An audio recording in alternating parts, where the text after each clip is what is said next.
How's it going, man? What's going on? You're on the stream. What's up? What's up? How you doing? I'm good. How about you? How's it going? I'm good. Thanks for having me, Matt. No worries, man. In Char. I don't know if you remember me. I was the guy that said hi to you at the gas station one day. Oh, I do remember you. Yeah. You do watch the streams. How's it going? Are you kidding me?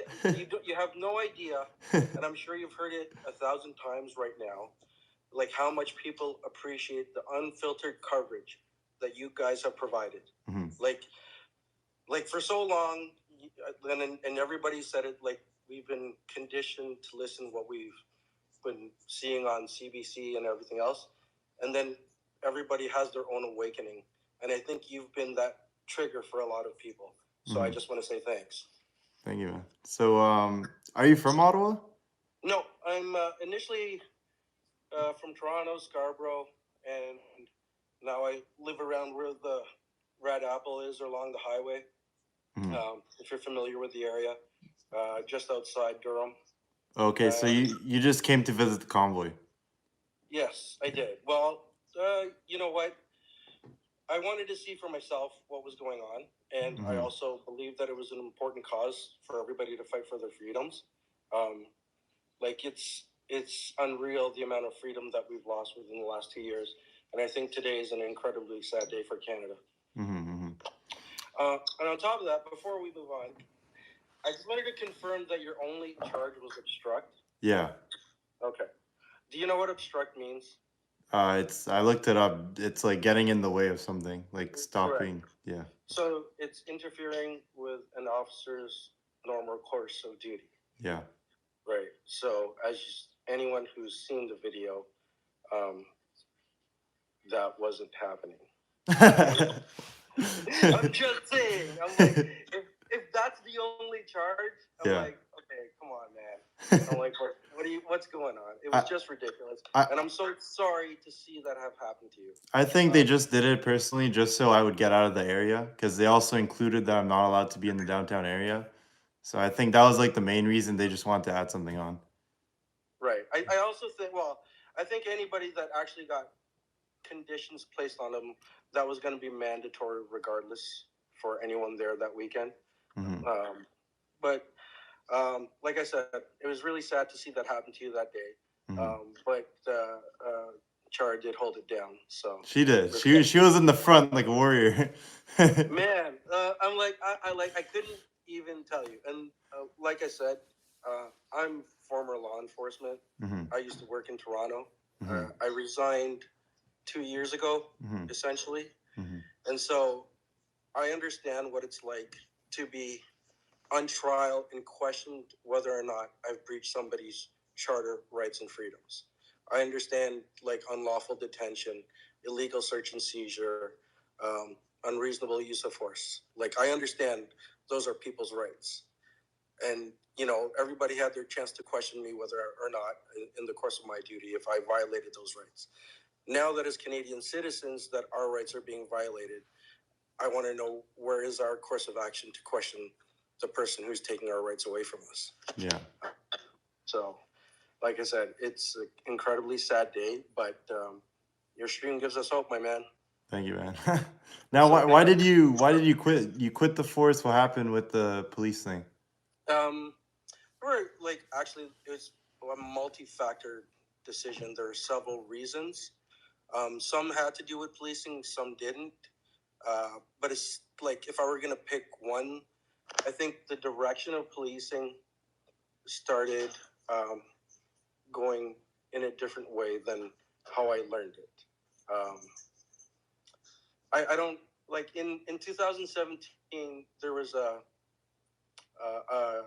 task force that put out a plan called the Way Forward for our service. If anybody's familiar with Klaus Schwab, he's got a book called The Great Narrative. Chapter 3 of his book is called The Way Forward. So I just think that this idea of globalization started to infiltrate many segments of our society without us even knowing it. So they changed policing. They didn't make it like an investigative school now, like a skill set to when you spoke to people. Instead, you're just collecting information and data and entering it into a system when somebody calls you for a complaint or a report. There's no investigative skill that I can recall being taught to the frontline officers in the last few years, at least when I was there. Mm-hmm. So I didn't like that. I enjoyed the actual investigative skill of policing, and the fact that they were removing that tool from us was sad to see. Mm-hmm. So that's one reason. I also knew I was also going to leave within the next 4 or 5 years and do something else. Yeah. And so I saw you at the convoy. When did you leave, and why did you leave? Oh, we could only come for that day. Oh, you were only there for a day? I was only there for the day. I wanted to, like I said, the amount of unity and the feeling of pride that day was like unreal. And like I was with my 18-year-old son, and I wanted him to understand what it felt like. Because like seeing the images, on your video and everything, I was like, I gotta go. I'm like, I gotta see the amount of flags and people just hugging each other, spreading love, and just, being Canadian. I wanted him to feel that, because I'm not quite sure if he's going to be able to feel that again for the rest of his life. Mm-hmm. And how do you think it was the reality versus the way the media portrayed it? I haven't watched the legacy media. I've seen like maybe 30 seconds or a minute, but and as soon as I see that in comparison to what your stream has been putting out so for nature, if I want to find out if something's true, like I have to compare different sides to a story. So I would watch your live stream, and then someone else's live stream, and then someone else's, and then I would compare it to what they're putting on television. I'm like, well, obviously one of these does not fit exactly with the others, and and who has a vested interest in presenting a different image than what's really happening? I'm like, you don't. Like, why would you manufacture different information than what's actually happening at the time? So, it didn't make sense to me. And honestly, man, the day that you got monetized, I'm like, I loved watching that. I was so happy for you, dude. Thank you, man. That was so great. I'm like, the genuine amount and authenticity of happiness and joy. Like, I was literally screaming for you too. Yeah, man, it was a happy day for me. Yeah, so, and then all of a sudden you get booked. I'm like, no! I'm like, dude, you just gets here and then he gets put in the bin? I'm like, come on. It really was I felt like I was in a movie for the whole convoy. It was so much going on. It was a lot of drama and everything. It was like, I don't know how close you watch the streams, but I remember one time there was Eric and Chavizi. They were staying together, and they were like, yeah, we're brothers. Like, we're in this till the end.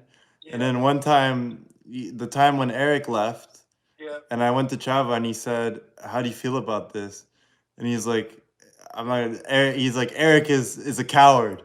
And then he went from calling him his brother to a coward. It was just so dramatic. There was so much that happened. It was a crazy experience. And like, I understand the feelings of hurt and disappointment that people will feel throughout this. And I can only share my perspective. I can't fault someone for any decision they make, right? Like, I don't know your life and I don't know your pressures. And I think as people, we should be empathetic to realize that. I don't know his position. Like, I don't know what he's dealing with. Mm-hmm. So I can't sit here and call you a coward. I'm like, my first priority is my family, right? So, but like, I'm going to do everything I can for them. And I do believe in this cause, like 100%. Mm-hmm. So like, and like, who was it when you were going to see, you were on stream with Char, and then they're like, you thought it was trolls telling you who was leaving, and then you went running down the street and you saw them drive by you? Yeah. I was like, this is so sad. Yeah, I know. It was crazy. My God. And I'm so glad I was there to experience it. It was. Well, you had people interest vested into like everything that's happening. I'm like, you humanized the experience. You gave them a voice, right? And I'm like, and I couldn't respect that enough, right? Because nobody else was giving them a voice, and it was real and it was unfiltered. and you were just like, here, this is what's happening, and this is who's here, and this is why they're here. Like nobody else was doing that, and like to see you guys do that, I mean, man, I'm like, so much respect. Mm. And I just had one last question for you. So, what do you think about the police brutality situation? How long ago were you in the force, and do you think it's gotten worse? Okay, so normal course of duty, I'm like I've never seen like those situations. Like you don't see in the normal course of duty somebody getting trampled by a horse, Yeah, or getting hit with rubber bullets, or just somebody lighting them up with OC spray or whatever. Like that doesn't happen when you're just out in uniform. Like those situations. So the situation that I saw unfold from a completely peaceful protest was that they put these officers in a position where it was inevitable that was going to happen. Like when they have orders to go take back their street, I'm like, they're going to go do it. That's what they're trained to do. Yeah. And I'm not saying that they don't have a heart, but I'm like, you gotta understand their perspective. They've been watching the regular media. They only have one source of information. So maybe some of them think that things are violent, and that's why they're out there. I don't know that, but and then maybe some of them do have a heart. But like the behavior I saw, I'm like, I don't know. I was never part of that segment of policing, like a riot squad or the front line of a protest. So I can't speak to those specific tactics. Like I never did that in my job. Yeah. I did other things, but not that. But I don't understand why you put horses through a crowd. And like I said, I don't have any expertise in that field, but it just seems dangerous and reckless. So yeah, that's definitely wrong. Lighting someone up right in their face with OC spray is wrong. So I've seen a lot of bad behavior. I saw the one today where the woman got the phone knocked out of her hand. I'm like, how is that not wrong? Like shit, if I did that to some dude when I was still working on the street, I'd get my ass hauled into the station and probably get suspended in like minutes. Yeah. In minutes. Yeah. They would have that video and they'd be like, yo, you're going to be done for a week or two or whatever, or you're going to be sitting at the front desk or some nonsense. So I don't know why things aren't happening. Well, I do know why things aren't happening is because he's instituted martial law. And so whatever the direction is will go, including seizing people's monetary assets, which is just incredible. So I don't know, man. Texas is starting to look good. Yeah. Everyone wants to go there now. Like the couple from California said, right? Yeah, yeah. Everyone's moving to Texas. Well, I don't know. Like, I don't want it to seem like that I don't want to stay here and fight for my country, because I do believe this is still my country. I was born and raised here. I'm almost 50 years old. I'm like, now I'm going to leave here after I've been taught that you have unalienable rights and freedoms. I'm just going to leave because they take them away. I wasn't taught to just leave from a fight, so I'm going to stay and fight as long as I can. That's where I'm at. So, and I'm glad you're just showing a perspective of what everybody's going through that nobody else is showing. So, like you said, your future plans of showing up at events and certain things, I'm like, good on you, man. Thank you. I appreciate it. Thank you. All right, man. I'm going to get the next caller on. Yeah, and let me know how many trolls are calling me a fed in the stream. Actually, I haven't seen one. No, really? Yeah. Sure. I'm the only fed there. I thought for sure once I said that, everybody would be lighting me up. Yeah, no, actually, I don't think I even saw it once. Nice. All right, well. All right, man. It was nice talking to you again. It was nice talking to you. Be safe. Thank you. I'll catch you around. Take care. Yeah, peace. Peace.